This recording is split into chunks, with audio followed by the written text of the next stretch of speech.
মৰমৰ ছাত্ৰ-ছাত্ৰীসকল তোমালোক সকলোকে আমাৰ এই চেনেলটোলৈ স্বাগতম জনাইছো। আজিৰ এই ভিডিঅ'টিত মই তোমালোকৰ বাবে লৈ আহিছোঁ ক্লাছ 10ৰ সোশ্যাল সায়েন্সৰ কেইটামান MCQ যিকেইটা মেট্ৰিক পৰীক্ষাৰ কাৰণে অতি প্ৰয়োজনীয়। ভিডিঅ'টি শেষলৈকে চাই থাকিবা। কুৱেশ্যন নম্বৰ 1 টো চোৱা। দ্বিতীয় ঘূৰণীয়া মেজমেল কেতিয়া হৈছিল? অপশ্যন এ দিছিলে 1930 চন, অপশ্যন বি 1932 চন, অপশ্যন নম্বৰ সি 1933 চন এণ্ড অপশ্যন নম্বৰ ডি 1931 চন। এই অপশ্যন চাৰিটাৰ ভিতৰত শুদ্ধ উত্তৰ কোনটো হ'ব ভিডিঅ'টি পোষ্ট কৰি কমেণ্ট বক্সত তোমালোকে জনোৱাচোন। এই প্ৰশ্নটোৰ শুদ্ধ উত্তৰ হৈছে অপশ্যন নম্বৰ ডি টো 1931 চন। 1931 চনত দ্বিতীয় ঘূৰণীয়া মেজমেল হৈছিলে। নেক্সট কুৱেশ্যন চাওঁ আহা। Question number 2। কুৱেশ্যনটো আছিল বংগদেশ কেতিয়া পুনৰ একত্ৰীকৰণ হয়?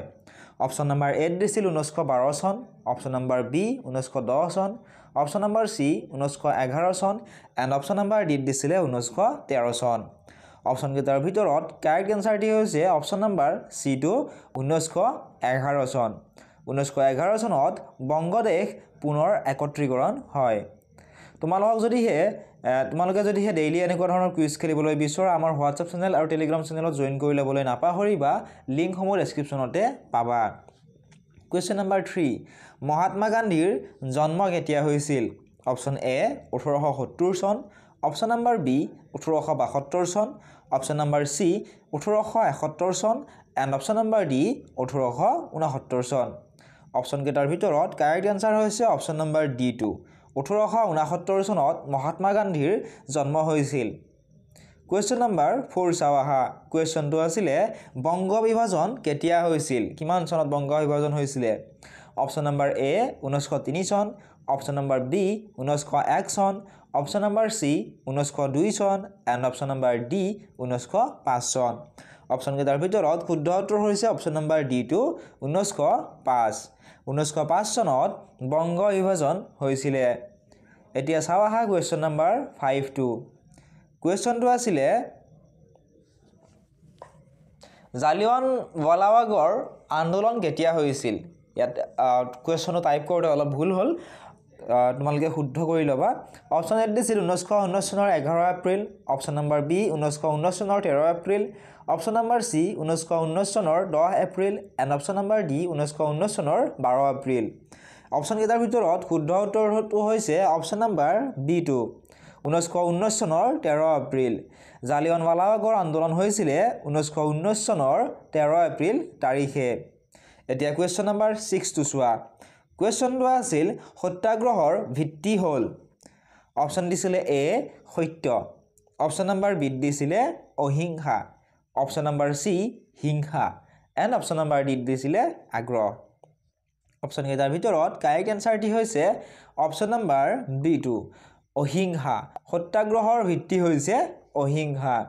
এতিয়া কুৱেশ্যন নম্বৰ 7 টো চাওঁ আহা। কুৱেশ্যনটো আছিলে বংগ বিভাজনৰ মতে পূৰ্ববংগ আৰু অসমৰ ৰাজধানী ক'ত হোৱাৰ কথা আছিল? কুৱেশ্যনটো ভালদৰে চোৱা। কুৱেশ্যনটোত কৈছে যে বংগ বিভাজনৰ মতে পূৰ্ববংগ আৰু অসমৰ ৰাজধানী ক'ত হোৱাৰ কথা আছিল? অপশ্যন এ দিছিলে শ্বিলং, অপশ্যন নম্বৰ বি দিছিলে Rajshahi, option number C Dhaka, option D Chittagong. Correct answer হৈছে অপশ্যন নম্বৰ সি টো ঢাকা। বংগ বিভাজনৰ মতে পূৰ্ববংগ আৰু অসমৰ ৰাজধানী ঢাকাত হোৱাৰ কথা আছিল। ঢাকা বৰ্তমান বাংলাদেশৰ অন্তৰ্গত। এতিয়া 8 নম্বৰ প্ৰশ্নটো চোৱা। প্ৰশ্নটো আছিলে সত্যাগ্ৰহ আন্দোলন প্ৰথমে কোন চনত আৰম্ভ হৈছিল? অপশ্যন নম্বৰ এ দিছিল 1920 চন, অপশ্যন নম্বৰ বি 1919 চন, অপশ্যন সি 1911 চন এণ্ড অপশ্যন নম্বৰ ডি 1910 চন। অপশ্যন কেইটাৰ ভিতৰত শুদ্ধ উত্তৰ কোনটো হ'ব ভিডিঅ'টি পোষ্ট কৰি কমেণ্ট বক্সত জনোৱাচোন। শুদ্ধ উত্তৰ হৈছে অপশ্যন নম্বৰ বি টো 1919 চন। সত্যাগ্ৰহ আন্দোলন প্ৰথমে 1919 চনত আৰম্ভ হৈছিলে। 9 নম্বৰ প্ৰশ্নটো চোৱা। প্ৰশ্নটো আছিল সত্যাগ্ৰহ শব্দ প্ৰথমে ক'ত ব্যৱহাৰ হৈছিল? অপশ্যন এ দিছিলে Africa, option number B Bihar, option C দক্ষিণ Africa and option D Assam.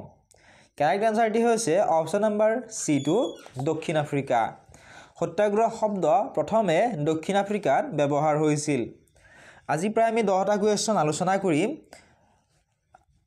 যদি তোমালোকক এনেকুৱা ধৰণৰ কুৱেশ্যন লাগে কমেণ্ট বক্সত কমেণ্ট কৰিবা মই চেষ্টা কৰিম এনেকুৱা ধৰণৰ কুৱেশ্যন আৰু তোমালোকক দিবলৈ 10 নম্বৰ প্ৰশ্নটো চোৱা শেষৰ প্ৰশ্নটো মুক্তি দিৱস কেতিয়া পালন কৰা হয় অপশ্যন এ 1939 চন অপশ্যন বি 1938 চন অপশ্যন নম্বৰ সি 1937 চন এণ্ড অপশ্যন নম্বৰ ডি 1940 চন এই প্ৰশ্নটোৰ উত্তৰ শুদ্ধ উত্তৰ কোনটো হ'ব তোমালোকে কমেণ্ট বক্সত জনাবা ইয়াৰ উত্তৰটো মই তোমালোকক কৈ নিদিও এইখিনিয়ে আছিল আজিৰ এই ভিডিঅ'টি তোমালোকক যদি ইয়াৰে PDF সমূহ লাগে তোমালোকে ডেসক্ৰিপচনত দিয়া লিংকসমূহত ক্লিক কৰি আমাৰ হোৱাটছআপ চেনেল ফেচবুক পেজ আদিত তোমালোকে ফলো কৰি লবা একেবাৰে ফ্ৰী হয় তাত তোমালোকক কুৱেশ্যন পেপাৰ সমূহ কুৱেশ্যন আনসাৰ সমূহ একেবাৰে ফ্ৰী দিয়া হয় এতিয়াই তোমালোকে ফলো কৰি লোৱা সকলোবোৰ লিংক ডেসক্ৰিপচনতে পাবা আৰু তাত তোমালোকে প্ৰিভিয়াছ ইয়াৰৰ কুৱেশ্যন পেপাৰ বিলাকো পাবা আনসাৰৰ সৈতে গতিকে এতিয়াই তোমালোকে ফলো